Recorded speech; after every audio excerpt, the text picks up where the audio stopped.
This is just a quick little video of page 191, just question 3, this speech bubble. Okay, so it's based on an ellipse. It gives us the length here of the major axis, the full length of it, and the full length of the minor axis. So the first thing we're going to do is we're going to have this major axis, which is 240. So we're going to have that to give us 120, and that will give us our radius of our major circle. So we're going to have that to 120 to start off.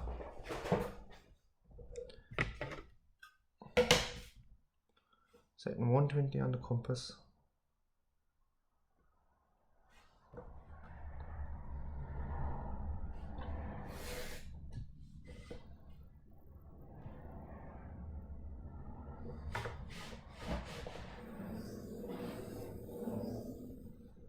So that's our major circle, and it's 130 millimeters, the full length of the minor axis. So that makes our minor circle 65.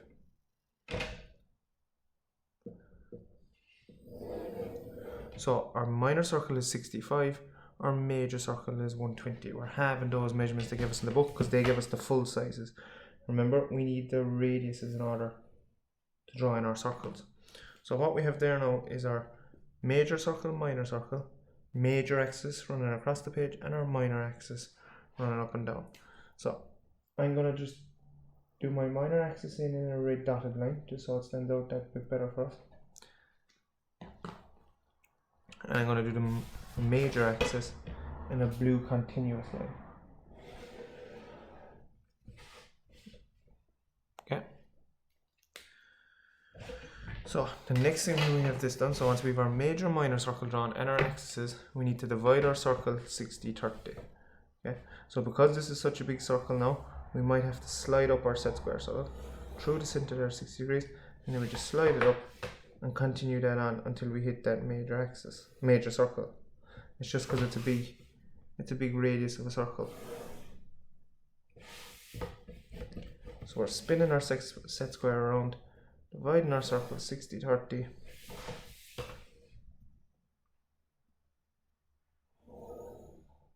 Until we get that. So I've input my little saying there now. From the major circle, go parallel to the minor axis, and from the minor circle, go parallel to the major axis.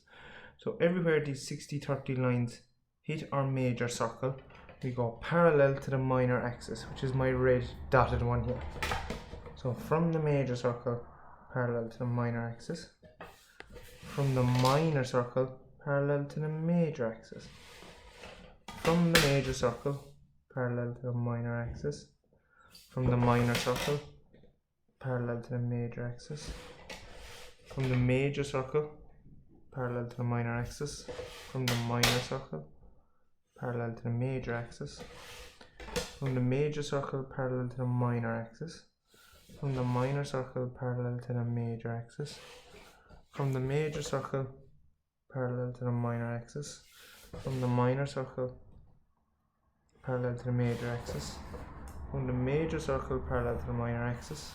From the minor circle, parallel to the major axis. From the major circle, parallel to the minor axis. From the minor circle, parallel to the major axis. From the major circle, parallel to the minor axis. And from the minor circle, parallel to the major axis. So that gives us in all our triangles, okay? We need to remember that the outsides of the major and the outsides of the minor are also points on our ellipse, okay? So we can freehand this in then, okay? So to start, I'm going to freehand it in nice and light, because there's a bit of the shape missing down here for the speech part of it, okay? The little trick I use for this, pencil on this point, stare at the next point until you get there. Stop for a second, stare at the next point. Okay, it'll give us a nice freehand curve.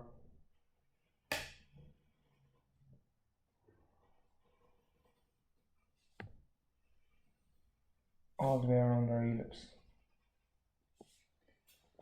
Don't be afraid to move your body position now as well if we need that.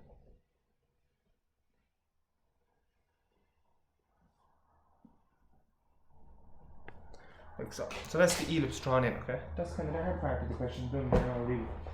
So, next thing I'm going to do is I'm going to do this speech part here, okay? So we need to find these focal points. So we talked about these the last day, okay? So the way we find these is we take half the length of the major axis and we swing it with our compass from the top of the minor axis, okay? So we're going to find F1 and F2 there. So we get half the length of our major axis and we swing it from the top of the minor axis. So swing it there. That's F1 and that's F2 there then. So F1 and F2. So that's how we find our focal points, yeah? The next thing on the book, it tells us we drop a line straight down here from the end of the major axis down to 80 millimeters. That's point there, and then we can just join them back to the focal points to get that bit of the speech out.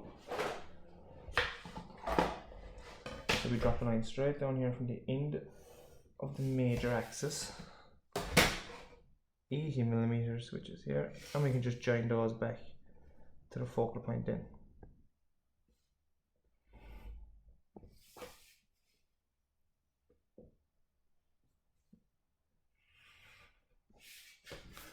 That's that bit.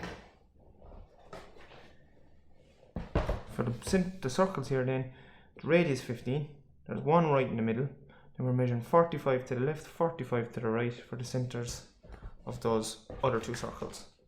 So I'm going to set radius 15 on the compass first of all anyway.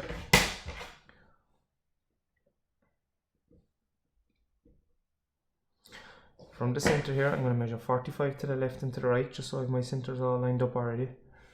So I'll make it a nice bit quicker for me. Centre, centre, centre. I'm just drawing my three circles.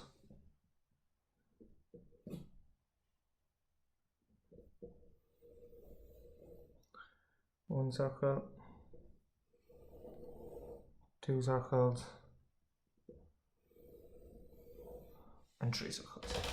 That's our question fully completed. Then you could go over a small bit heavier your ellipse and make sure it's nice and light in the start because that bit isn't there. I just need to go that small bit heavier on the camera so they come out for you. But that's it there, page 191, question 3.